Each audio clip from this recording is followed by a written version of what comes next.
السلام عليكم ورحمة الله وبركاته. أعوذ بالله من الشيطان الرجيم. بسم الله الرحمن الرحيم. الحمد لله رب العالمين. نحمده ونستعينه ونستغفره ونؤمن به ونتوكل عليه ونصلي ونسلم على حبيبه ونبيه وخيرته في خلقه حافظ سره ومبلغ رسالاته بشير نعمته ونذير نقمته سيدنا ونبينا أبي القاسم المصطفى محمد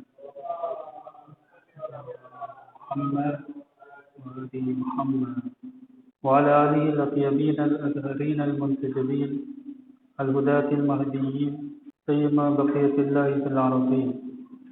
صلى الله على أئمة المؤمنين وهداة المستضعفين وهمات المؤمنين. أوصيك عباد الله بتقوى الله. அன்புக்குரிய இஸ்லாமிய சகோதரர்களே, அவர்களுடைய நேசர்களே, அல்லாஹ் சுப்ஹானஹு வ தஆலா நமது வாழ்க்கையில் தக்வாவை பேணி நடக்குமாறு திருமறை அல் குர்ஆனிலே ஏவியிருப்பதை நாங்கள் பார்க்கிறோம். இந்த வகையில் திருக்குர்ஆனிலே இவ்வாறு குறிப்பிடப்படுகிறது: யா அய்யுஹல்லதீன ஆமனூ தகுல்லாஹ ஹக்க துகாத்திஹி வலா தமூதுன்ன இல்லா வ அன்தும் முஸ்லிமூன். ஈமான் கொண்டவர்களே, அல்லாஹ் சுப்ஹானஹு வ தஆலாவை உண்மையாக அஞ்சி நடந்து கொள்ளுங்கள், தக்வாவை பேணிக் கொள்ளுங்கள். நீங்கள் இந்த மார்க்கத்துக்கு கட்டுப்பட்டே அன்றி மரணிக்க வேண்டாம், முஸ்லீமாக அன்றி மரணிக்க வேண்டாம் என்பதாக கூறுவதை நாங்கள் பார்க்கிறோம். இந்த வகையில் எங்களுடைய வாழ்க்கையில் எல்லா தருணங்களிலும் எல்லா காரியங்களிலும் அல்லாஹ் சுப்ஹானஹு வ தஆலாவை முன்னிறுத்தி அவனை அஞ்சி அவன் எங்களுக்கு தந்திருக்கின்ற ஏவல் விலக்கல்களை பேணி இந்த ஷரியத்தை பேணி நடக்குமாறு முதலில் எனக்கும் அப்பால் உங்களுக்கும் வசியத் செய்து கொள்கிறேன். அதே போன்று பெருமானார் ஸல்லல்லாஹு அலைஹி வஸல்லம் அவர்கள் தக்வாவோடு வலியுறுத்தி கூறிய மற்றும் ஒரு விடயம்தான், நான் உங்கள் மத்தியில் இரு பெருமதியான விடயங்களை விட்டு செல்கிறேன் அல்லது இரு கலீஃபாக்களை விட்டு செல்கிறேன். அவற்றை அவ்விரண்டையும் நீங்கள் பின்பற்றும் காலமெல்லாம் வழி தவற மாட்டீர்கள் என்று கூறிவிட்டு அந்த இரு பெருமதியான விடயங்கள் அல்லது கலீஃபா பெருமானார் ஸல்லல்லாஹு அலைஹி வஸல்லம் அவர்கள் தன்னுடைய பிரதிநிதியாக விட்டு செல்கின்ற அந்த இரு விடயங்கள், ஒன்று திருக்குர்ஆனும் மற்றது பெருமானார் ஸல்லல்லாஹு அலைஹி வஸல்லம் அவர்களுடைய பரிசுத்த புனித அஹ்லுல் பைத் என்று சொல்லப்படுகின்ற குடும்பத்தினர்களாக இருக்கிறார்கள். எனவே இந்த விடயத்திலும் பெருமானார் ஸல்லல்லாஹு அலைஹி வஸல்லம் அவர்கள் ஏவியது போன்று குர்ஆனையும் அஹ்லுல் பைத்துக்களையும் பின்பற்றுகின்ற விடயத்தில் அந்த குறித்த பெருமானார் ஸல்லல்லாஹு அலைஹி வஸல்லம் அவர்களுடைய பரிந்துரை சுன்னாவுக்கு கட்டுப்பட்டு நடக்குமாறும் இந்த இடத்தில் ஏவிக்கொள்கிறேன். நாங்கள் இருக்கக்கூடிய இந்த மாதம் புனித ரபியுல் அவ்வல் மாதமாக இருக்கிறது. உலக அளவில் இந்த மாதத்தில் ரபியுல் அவ்வல் 12 பெருமானார் ஸல்லல்லாஹு அலைஹி வஸல்லம் அவர்களுடைய பிறந்த தினத்தை உலகவாழ் முஸ்லிம்கள் கொண்டாடுகின்ற அதே நேரம் இந்த மாதத்தின் 17வது நாளை பெருமானார் ஸல்லல்லாஹு அலைஹி வஸல்லம் அவர்களுடைய பிறப்பாக உலகவாழ் ஷியாக்கள் கொண்டாடுவதை நாங்கள் பார்க்கிறோம். எனவே இந்த நாட்கள் ஒட்டுமொத்த முஸ்லிம்களுக்குமான நாட்களாக இருக்கிறது. அவர்களுடைய ஒற்றுமையை பறைசாற்றுகின்ற மாதமாகவும் இருக்கிறது. எனவே பெருமானார் ஸல்லல்லாஹு அலைஹி வஸல்லம் அவர்களுடைய இந்த பிறப்பு உலகவாழ் மக்களுக்கு சாந்தியையும் சமாதானத்தையும் கொடுக்கும் என்று நான் நம்புகிறேன். அல்லாஹ் சுப்ஹானஹு வ தஆலா பெருமானார் ஸல்லல்லாஹு அலைஹி வஸல்லம் அவர்களுடைய வருகை குறித்து கூறுகின்ற போது அல் குர்ஆனிலே முன் சென்ற நபிமார்களுக்கு இப்படி ஒரு இறைதூதர் வரப்போகிறார் என்கின்ற நற்செய்தியை பல நபிமார்களுக்கு கூறியிருப்பதை நாங்கள் பார்க்கிறோம். இந்த வகையில் ஹஜ்ரத் ஈசா அலைஹிஸ்ஸலாம் அவர்களுக்கு கூட பெருமானார் ஸல்லல்லாஹு அலைஹி வஸல்லம் அவர்களுடைய வருகை குறித்த நற்செய்தி கூறப்பட்டிருந்தது. எனவே ஈசா அலைஹிஸ்ஸலாம் அவர்கள் தன்னுடைய சமூகத்தாருக்கு பெருமானார் ஸல்லல்லாஹு அலைஹி வஸல்லம் அவர்களுடைய வருகை பற்றி ஏற்கனவே அறிவித்திருந்ததை நாங்கள் பார்க்கிறோம். அது தொடர்பாக அல் குர்ஆன் குறிப்பிடுகின்ற போது வைத் கால ஈசா இப்னு மரியம் யா பனி இஸ்ராயீல, ஈசா அலைஹிஸ்ஸலாம் அவர்கள் கூறிய நேரத்தில், பனி இஸ்ரவேலர்களே, இன்னி ரசூலுல்லாஹி இலைக்கும் முஸத்திகல் லிமா பைன யதைய மினத் தௌராத், தௌராத்தில் நின்றும் கைகளில் இருக்கக்கூடிய அந்த வேதத்தை உறுதிப்படுத்தக்கூடியவனாக உங்களின் பால் இறை தூதராக நான் வந்திருக்கிறேன். அதே போன்று முபஷிரன் பிரசூலின் யஸீ மின் பஅதி, எனக்கு பிறகு வரக்கூடிய ஒரு இறை தூதர் அவருடைய வருகை பற்றிய நற்செய்தியை கூறக்கூடியவனாகவும் நான் இருக்கிறேன். இஸ்மு அஹமத், அவருடைய பெயர் அஹமதாக முஹம்மது ஸல்லல்லாஹு அலைஹி வஸல்லம் அவர்களாக இருக்கும் என்று ஈசா அலைஹிஸ்ஸலாம் அவர்கள் ஏற்கனவே பனி இஸ்ரவேலர்களுக்கு அறிவித்திருந்ததை நாங்கள் பார்க்கிறோம்.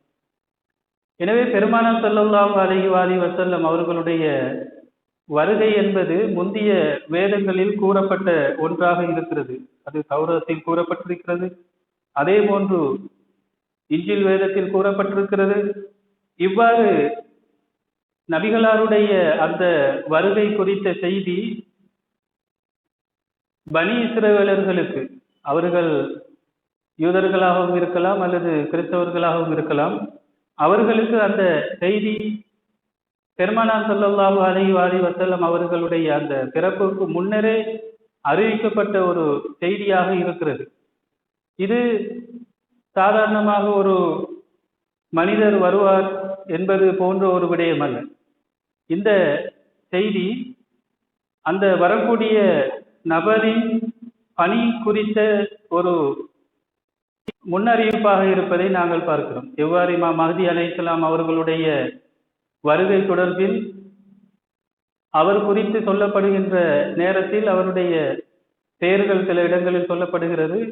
ஆனால் கூடுதலான ஹதீதுகள் அவரை பண்பு பெயரால் அழைப்பதை பார்க்கிறோம். அதாவது அவருடைய பணி என்னவாக இருக்கும் என்பதை கூறுகின்ற பெயராக இருக்கும். உதாரணமாக மஹ்தி, மஹ்தி என்பது அல்லாஹ்வினால் வழிகாட்டப்பட்ட ஒருவர், அதே போன்று வழிகாட்டக்கூடிய ஒருவராக இருப்பார் என்கின்ற அர்த்தத்தில் அந்த பெயர் வந்திருக்கிறது. அல்லது பூமி அநீதியால் நிரம்பி வடிகின்ற போது இந்த பூமியை, வையகத்தை நீதியால் நிரப்புவார் என்று சொல்லப்படுகிறது. அதாவது அந்த வரக்கூடிய நபர் மாபெரும் மனிதனாக இருப்பார், அந்த காரியம் மிகவும் மகத்தான காரியமாக இருக்கும் என்பதனால் அவருடைய பணி அல்லது அவருடைய சிறப்பு பெயர் அல்லது பண்பு பெயர்கள் குறிப்பிடப்படுவதை நாங்கள் பார்க்கிறோம். அதே போன்றுதான் பெருமானார் ஸல்லல்லாஹு அலைஹி வஸல்லம் அவர்களை பற்றி கூறுகின்ற போது அஹமத் என்று சொல்கின்ற ஒருத்தர் வருவார் அப்படி என்று சொல்லாமல் முபஷிரன் ரசூலின், அதாவது ஒரு இறை தூதர் வருவதை நான் சுப செய்தி சொல்லக்கூடியவனாக இருக்கிறேன், முன்னறிவிப்பு செய்யக்கூடியவனாக இருக்கிறேன் என்று ஈசா அலைஹிஸ்ஸலாம் அவர்கள் கூறக்கூடிய இந்த விடயம் ஒரு ரசூலின் வருகை பற்றியதாக இருக்கிறது. எனவே அந்த ரசூலின் முக்கியத்துவத்தை அது வெளிப்படுத்தி காட்டுவதை நாங்கள் பார்க்கிறோம். அவரை சில நேரம் அடையாளம் கண்டுகொள்வதற்காக வேண்டி அவருக்கு அகமது என்ற பெயரை சொல்லப்பட்டிருக்கும். எனவே அந்த பணி என்பது, அந்த மனிதனுடைய பணி என்பது மிக மகத்தான ஒரு விடயமாக இருக்கும் பட்சத்தில் அவர்களை பெரும்பாலும் பண்பு பெயர் கொண்டு அல்லது அவர்களுடைய பணி சார்ந்த பெயர்களை வைத்து அழைப்பதை நாங்கள் பார்க்கிறோம்.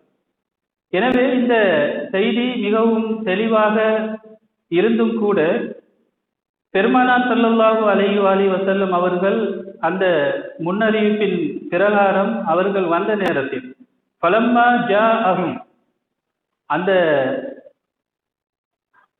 சுப செய்தி அல்லது முன்னறிவிப்பை பெற்ற அந்த சமூகத்துக்கு மத்தியில் பெருமானார் ஸல்லல்லாஹு அலைஹி வஸல்லம் அவர்கள் வந்த நேரத்தில் பில் பையினா, தெளிவான ஆதாரங்களை கொண்டு ஈசா அலைஹிஸ்ஸலாம் அவர்கள் முன்னறிவிப்பு செய்ததன் பிரகாரம் பெருமானார் ஸல்லல்லாஹு அலைஹி வஸல்லம் அவர்கள் அந்த சமுதாயத்துக்கு மத்தியில் தெளிவான அத்தாட்சிகளை கொண்டு வந்த நேரத்தில் காலு, அவர்கள் சொன்னார்கள், ஹாதா சிஹ்ருன் முபீன், இது மிகவும் தெளிவான ஒரு சூனியமாக, சூழ்ச்சியாக இருக்குது என்று சொன்னார்கள்.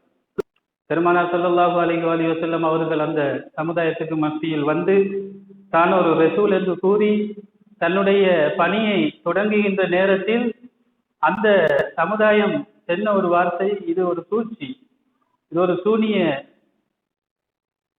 விடயம் அல்லது ஒரு வித்தை என்று சொன்ன ஒரு விடயத்தை நாங்கள் பார்க்கிறோம். எனவே தெளிவான முன்னறிவிப்பு சான்றுகள் இருந்தும் கூட அவர் வருகின்ற போது அவரை ஏற்றுக்கொள்வதில் அவருக்கு எதிராக இருக்கக்கூடிய தடைகளை பற்றி நாங்கள் பார்க்கின்ற போது இது மிக முக்கியமான ஒரு விடயமாக இருப்பதை பார்க்கிறோம். இமாம் மஹ்தி அலைஹிஸ்ஸலாம் அவர்களும் கூட வெளிப்பட்டு வந்தால் இவ்வாறான பல சவால்கள் அவர்களுக்கும் இருக்கும்.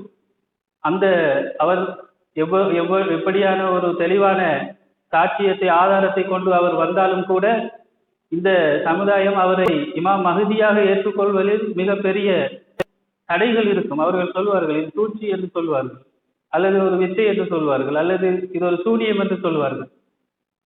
பெருமானார் ஸல்லல்லாஹு அலைஹி வஸல்லம் அவர்களுடைய விடயத்தில் அவர்களை குறைத்து மதிப்பிடுவதற்கான பல பெயர்கள் அல்லது விமர்சனங்கள் அந்த சமுதாயத்தில் கூறப்பட்டதை நாங்கள் பார்க்கிறோம். உதாரணமாக அவரை சூனியம் செய்யப்பட்டவர் மஸ்ஹூர் என்று சொல்வது, அல்லது மஜ்னூன் பைத்தியக்காரர் என்று சொல்வது, அல்லது முஅல்லம் அதாவது யாரோ அவருக்கு கற்றுக் கொடுத்ததை அவர் இங்கே ஒப்புவிக்கிறார் என்று சொல்வது. இது திருக்குர்ஆனில் வரக்கூடிய சொற்பிரயோகங்கள். எனவே பெருமானார் ஸல்லல்லாஹு அலைஹி வஸல்லம் அவர்களை ஒரு நபியாக ஏற்றுக்கொள்ளாமல் இருப்பதற்கான விமர்சனங்களை முன்வைத்ததை நாங்கள் பார்க்கிறோம்.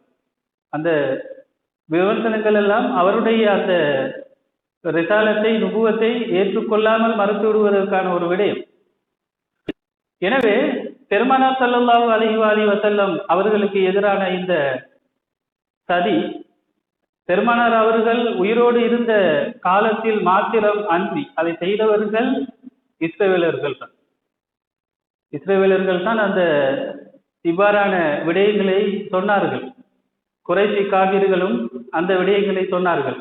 ஆனால் இதனுடைய குறைஷி காபிர்கள் அந்த ஜாகிலிய மக்கள் இந்த மாதிரியான விமர்சனங்களை கூறிய போதிலும் அந்த விடயத்துக்கு பின்புலமாக இருந்தவர்கள் இஸ்ரவேலர்கள் தான் என்பதை நாங்கள் பார்க்கிறோம். அவர்கள்தான் இப்படியான ஒரு நபி வருவார் என்கிற அந்த சுப செய்தியை முன்னறிவிப்பை அறிந்திருந்தவர்கள். அவர்கள் இப்படியான ஒரு நபி தோன்றிவிட்டாரா அல்லது பிறந்து விட்டாரா என்பதை கண்டறிவதற்காக வேண்டி மதீனாவில் குடியேறி இருந்தார்கள். அவர்கள் யூதர்களாக இருக்கலாம் அல்லது கிறிஸ்தவர்களாக இருக்கலாம். அவர்கள் மதீனாவில் குடியேறி இருந்தார்கள். கிறிஸ்தவர்களை பொறுத்த மட்டில் அவர்கள் உண்மையிலே அவரை அப்படியான ஒரு நபி வந்தால் அவரை ஏற்றுக்கொள்ள வேண்டும் என்கின்ற ஆர்வத்தில் இருந்தவர்கள். யூதர்களை பொறுத்த மட்டில் அப்படி ஒரு நபி வந்தால் அவரை கொலை செய்ய வேண்டும் என்ற ஒரு நிலைப்பாட்டில் இருந்தவர்கள். ஏனென்று சொன்னால் அவர்களுடைய காலத்தில் வந்த எத்தனையோ நபிமார்களை அவர்கள் கொலை செய்ததை அல் குர்ஆன் கூறுவதை நாங்கள் பார்க்கிறோம். எனவே ஹிஜாஸ் என்று சொல்லப்படுகின்ற ஜசீரத்துல் அரப் என்று சொல்லப்படுகின்ற பாலை நில பூமியில் நாகரிகம் இல்லாத ஒரு செல்வ செழிப்பு இல்லாத ஒரு நிலப்பரப்பில் யூத கிறிஸ்தவர்கள் வாழ்ந்தது பைத்துல் முகத்தஸ், பலஸ்தீன், லெபனான், சிரியா போன்ற செல்வ செழிப்பான பிரதேசத்தில் ரோம் அரசினால் ஆளப்பட்டு வந்த நிலப்பரப்பில் தான் அவர்கள் வாழ்ந்து கொண்டிருந்தார்கள்.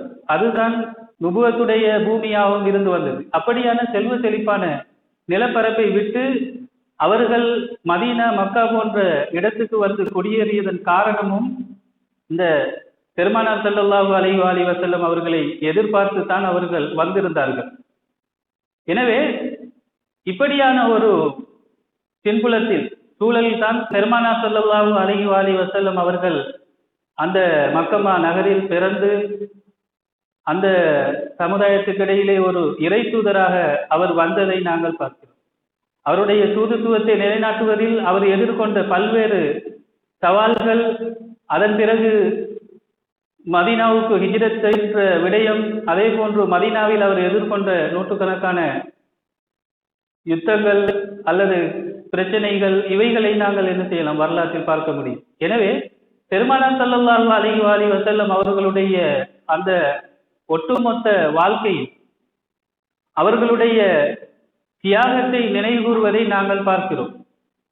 ஹஜ்ரத் இப்ராஹிம் அலைஹிஸ்ஸலாம் அவர்களுடைய விடயத்தில் நாங்கள் சாதாரணமாக மக்காவில் இஸ்மாயில் அலைஹிஸ்ஸலாம், அன்னை ஹாஜரா அலைஹிஸ்ஸலாம் இவர்களுக்கு இடையில், இந்த மூவருக்கு இடையில் நடக்கக்கூடிய சில தியாக வரலாறுகளின் அடிப்படையில் ஹஜ் என்கின்ற மாபெரும் கடமை உருவான வரலாற்றை பார்க்கிறோம். ஆனால் அதைவிட மிகப்பெரிய தியாகத்தை பெருமானார் ஸல்லல்லாஹு அலைஹி வஸல்லம் அவர்களுடைய வாழ்க்கையில் கொண்டிருந்தார்கள். அவருடைய ஹிஜ்ரத் என்பது அது நிர்பந்திக்கப்பட்ட ஒன்றாக இருந்தது. ஹஜ்ரத் இப்ராஹிம் அலைஹிஸ்ஸலாம் அவர்கள் அன்னை ஹாஜரா அதே போன்று இஸ்மாயில் அலைஹிஸ்ஸலாம் இவர்களை மக்காவுக்கு கொண்டு வந்து விட்டது என்ற அந்த ஹிஜ்ரத் அது நிர்பந்தமானதல்ல, அது இறைவனுடைய கட்டளையின் பிரகாரம் கொண்டு வரப்பட்டது. அதற்கும் பல்வேறு காரணங்கள் நோக்கங்கள் இருந்ததை பார்க்கிறோம். அதுதான் பெருமானார் ஸல்லல்லாஹு அலைஹி வஸல்லம் அவர்கள் அந்த மக்காவில் பிறக்க வேண்டும், அவர் நபியாக அந்த இடத்தில் வர வேண்டும் என்கின்ற ஒரு தூர நோக்கு இருந்ததை நாங்கள் அது பிறதொரு சந்தர்ப்பத்தில் அந்த விரிவான விடயத்தை நாங்கள் பார்க்கிறோம். இதற்காக இஸ்மாயில் அலைஹிஸ்ஸலாம் அவர்கள் மக்காவுக்கு கொண்டு வரப்பட்டார்கள்.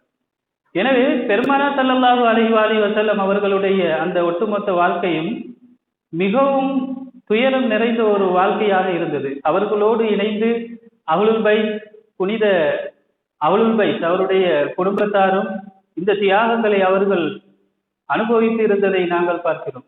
எனவே இஸ்லாத்திற்கு அவர்கள் செய்த இந்த மாபெரும் தியாகங்களுக்காக வேண்டி, அந்த தியாகங்களின் விளைவாக இன்று நாங்கள் முஸ்லிம்களாக இருக்கிறோம் என்று சொன்னால் அதற்கு நாங்கள் நன்றி கூறுவதற்கு கடமைப்பட்டிருக்கிறோம்.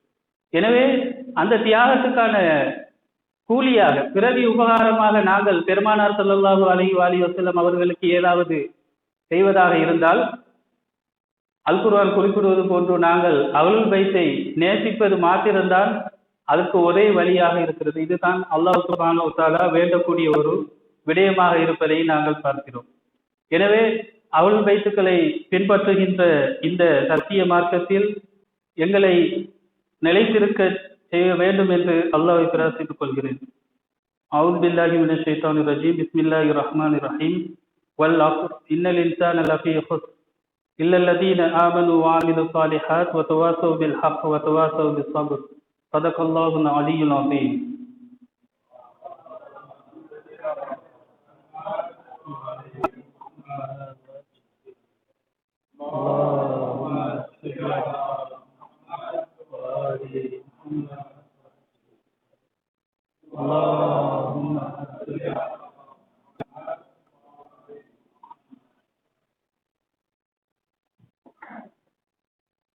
பிஸ்மில்லாஹிர் ரஹ்மானிர் ரஹீம்.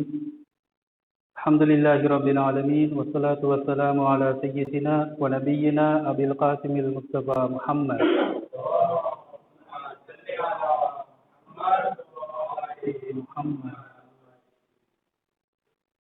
وعلى آله الطيبين الطاهرين سيما علي أمير المؤمنين وحبيبته الزهراء المرضية والحسن والحسين سيد شباب أهل الجنة وعلي بن الحسين زين العابدين ومحمد بن علي الباقر وجعفر بن محمد الصادق وموسى بن جعفر القاضي وعلي بن موسى الرضا ومحمد بن علي الجواد وعلي بن محمد الهادي والحسن بن علي الزكي العسكري والحجة بن الحسن القائمي المهدي.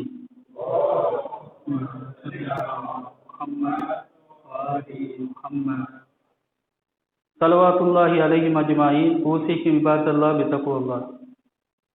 அன்புக்குரிய இஸ்லாமிய சகோதரர்களே, அஹ்லுல் பைத் நேசர்களே, தங்களுடைய வாழ்க்கையின் எல்லா நிலைகளிலும் தக்வாவை பேணி நடக்குமாறு முதலில் எனக்கும் அப்பால் உங்களுக்கும் வசியத் செய்து கொள்கிறேன். அதே போன்று அஹ்லுல் பைத்துக்களை பின்பற்றி நடக்குமாறும் பரிந்துரைத்துக் கொள்கிறேன். அல்லாஹ் சுப்ஹானஹு வ தஆலா அல் குர்ஆனிலே பெருமானார் ஸல்லல்லாஹு அலைஹி வஸல்லம் அவர்களை பற்றி கூறுகின்ற போது பல்வேறு சிறப்புகளை அவர்களை பற்றி கூறியிருப்பதை பார்க்கிறோம்.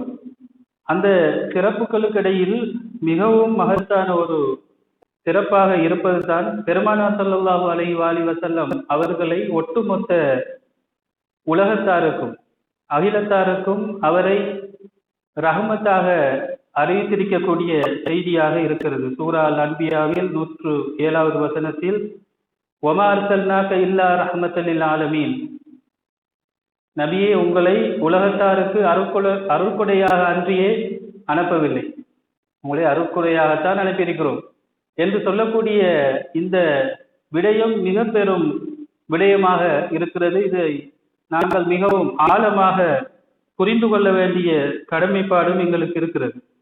ஏனென்று சொன்னால் அல்லாஹ் சுப்ஹானஹு தஆலா தன்னுடைய ஒட்டுமொத்த பிரபஞ்சத்தையும் இந்த வசனத்தில் கருத்தில் எடுக்கிறான்.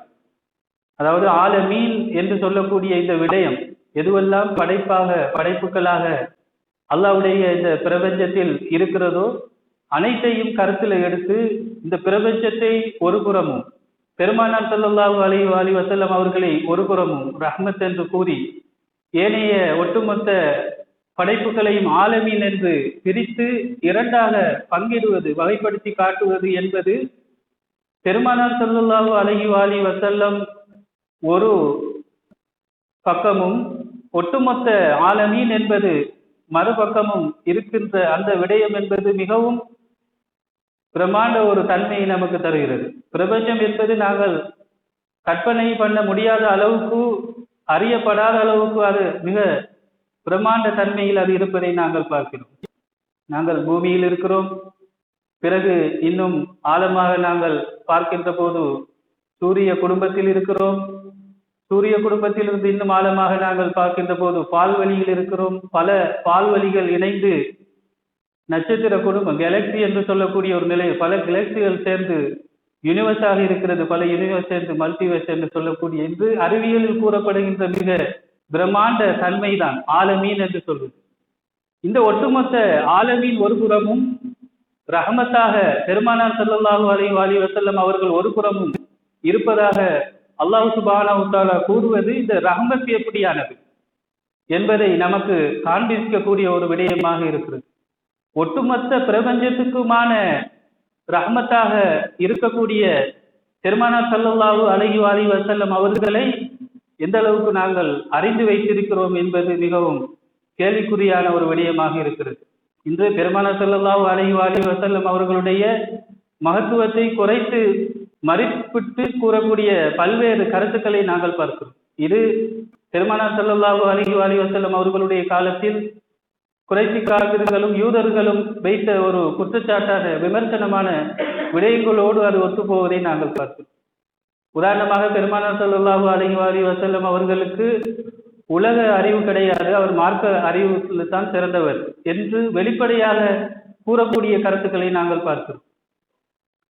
அடிக்கடி சுட்டிக்காட்டப்படுகின்ற அந்த மகரந்த சேர்க்கை தொடர்பான அந்த ஹதீஸில் பெருமானார் ஸல்லல்லாஹு அலைஹி வஸல்லம் அவர்கள் ஒரு ஈத்தம் மர தோட்டத்தின் பக்கமாக செல்கின்ற போது அந்த தோட்டத்தின் உரிமையாளர் விளைச்சலை கூட்டிக் கொள்வதற்காக வேண்டி மகரந்த சேர்க்கை அந்த காரியத்தை அவர் செய்து கொண்டிருக்கிறார்.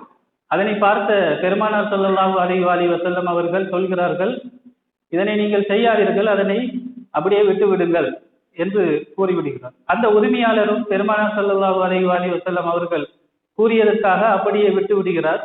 அந்த போகத்துக்கான விளைவு நஷ்டமாக அவருக்கு வருகிறது.